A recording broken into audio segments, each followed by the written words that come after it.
আমি মোহাম্মদ সান্দি পারভেজ রাইয়ান আবৃত্তি করছি জাতীয় কবি কাজী নজরুল ইসলাম রচিত লিচুচোর কবিতাটি। বাবুতে তাল পুকুরে হাবুদের ডাল কুকুরে, সে কি বাস করলে তারা, বলি থাম একটু দাঁড়া। পুকুরের ওই কাছে না লিচুর এক গাছ আছে না, কোথা না আসতে গিয়ে ইয়াব্বর গাছটি নিয়ে গাছে গিয়ে যে চড়েছি ছোট এক ডাল ধরেছি।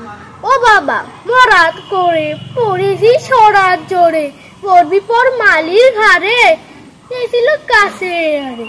বেটা ভাই বড় নচ্চা ধুমাধুম গোটা দুচ্চা, দিলে খুব কিলো ঘুষি একদম জোরসে চুষি। আমিও বাগিয়ে খাবো দে হাওয়া চাগিয়ে খাবো, লাফিয়ে ডিঙু দেওয়ার দেখি এক ফেটে শেয়াল।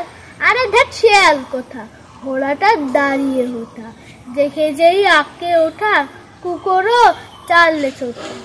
আমিও কমবো কাবার কুকুরে করবে সাবার।